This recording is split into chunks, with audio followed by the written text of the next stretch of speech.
Hello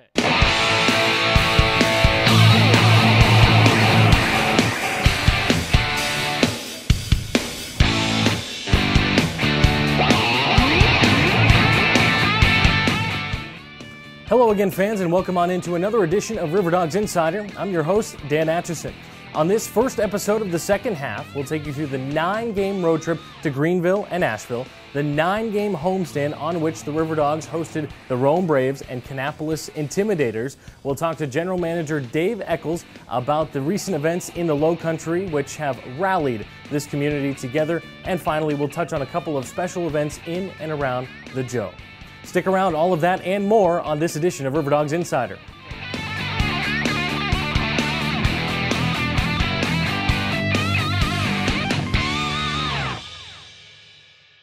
We start this episode of River Dogs Insider with the interview portion, and today in studio we've got General Manager Dave Eccles. Dave, it's your first River Dogs Insider of the year. Welcome on. It might be my first River Dog Insider ever. Oh, well, my predecessors, that's not up to me. I would have had you on earlier, but you know, it's been a pretty up and down season for the River Dogs on the field, but we're here to talk about some actions off the field. It's been a tumultuous month. June 17th was a terrible day here in the Low Country. There's no denying that, but out of every tragedy comes good things, and the community has really rallied together, and you know that more than I do, more than most. Yeah, it was a gut-wrenching few days. I mean, we were playing the game when the unfortunate, unthinkable happened, and then talking with the city afterwards, you know, we had games scheduled for the rest of the weekend and trying to make sure we were doing what the city wanted to do to help the community heal, and their suggestion was to go ahead and continue playing the game, and you know, with heavy hearts, but with the focus of trying to help bring the community together, we did go ahead and played the game. And I think in our own way and in our small part, I think we did help.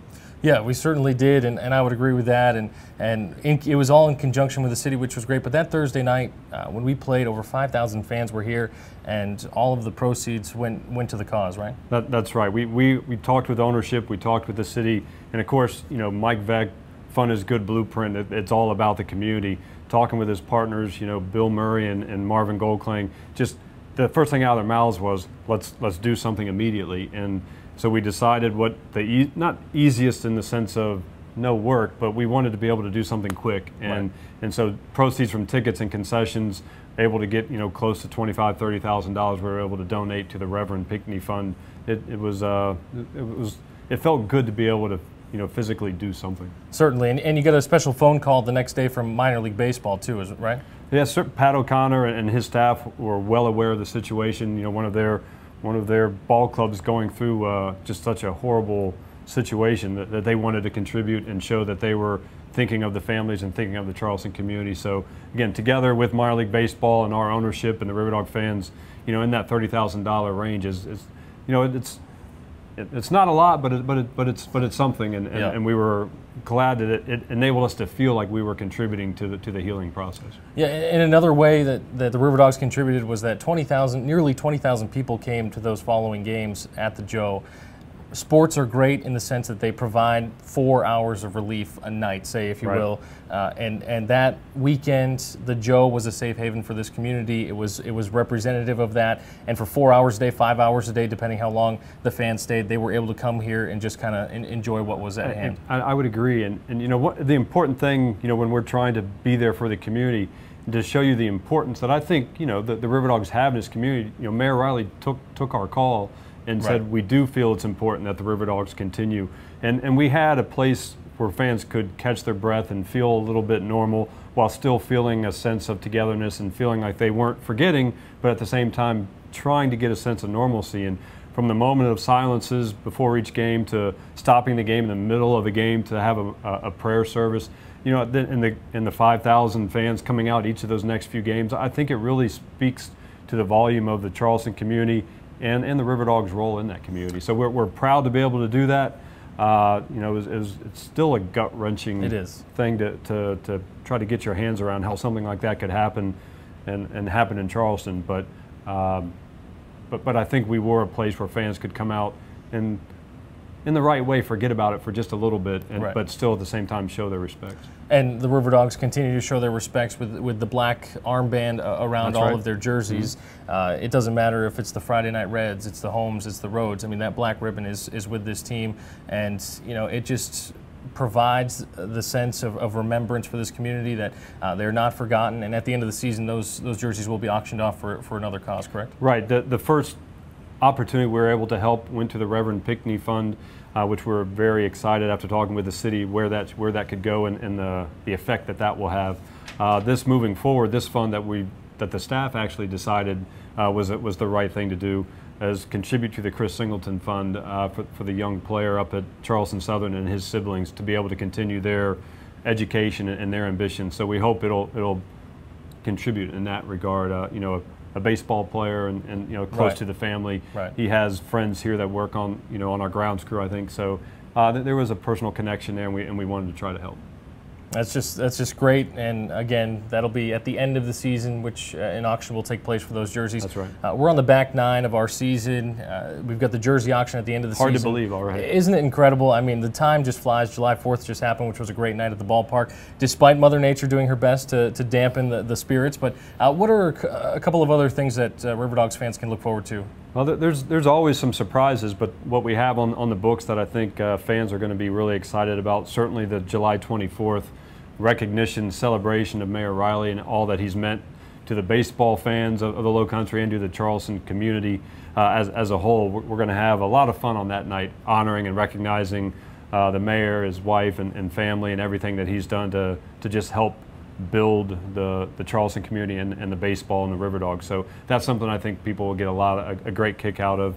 We certainly have a unique twist on our cancer awareness, breast cancer Right. awareness.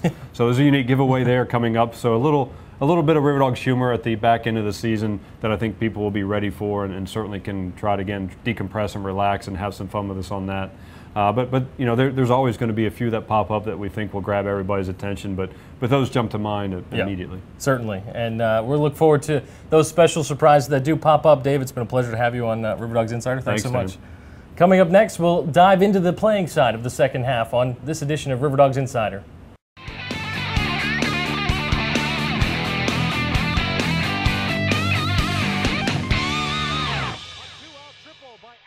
Welcome back to River Dogs Insider. It's time to dive into the second half of the River Dogs season, and so far, things have not gone as well as the River Dogs and their fans might have hoped. The second half began with an unheard of 9-game road trip that took the River Dogs to Greenville for 5 games and to Asheville for 4. Charleston dropped 3 of the 5 tilts to the Greenville Drive before they split the series 2 apiece against the Asheville Tourists.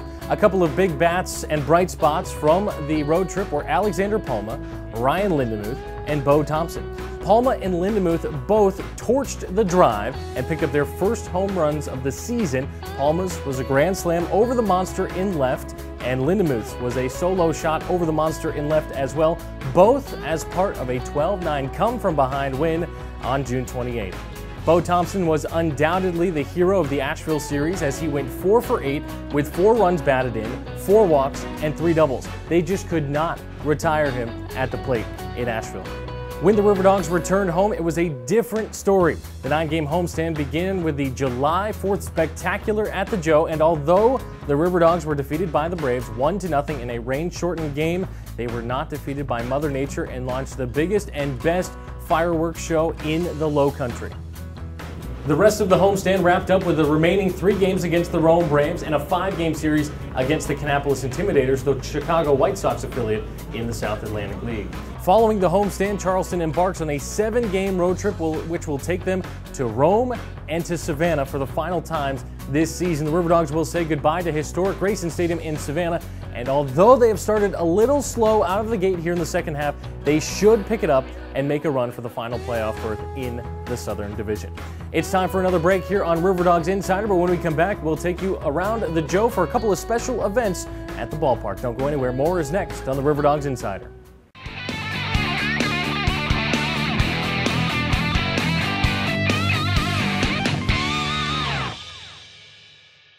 Welcome back to River Dogs Insider. It's now time to round out the show with a look at some special events in and around the Joe. Downward-facing River Dog took place on Saturday the 11th and was another resounding success. World-renowned yoga instructor Catherine Budig led a large group of yogis and even some players in the morning session at the Joe. Make sure you do not forget to check out the July issue of Yankees Magazine for 5 minutes with Catherine Budig. You get an inside look at what it's like to be a world-renowned yoga instructor. And finally, today we want to tell you about the Ballpark Festival of Beers, presented by Kickin' Chicken on Saturday, August 15th at the Joe.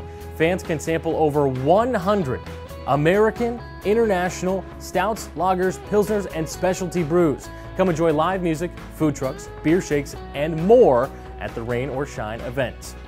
Well, that will just about do it for this episode of River Dogs Insider. I'm your host, Dan Atchison. Many thanks to General Manager Dave Eccles for stopping by and joining us, and many thanks to you for tuning in. Be sure to catch us on the next River Dogs Insider, and until then, go River Dogs.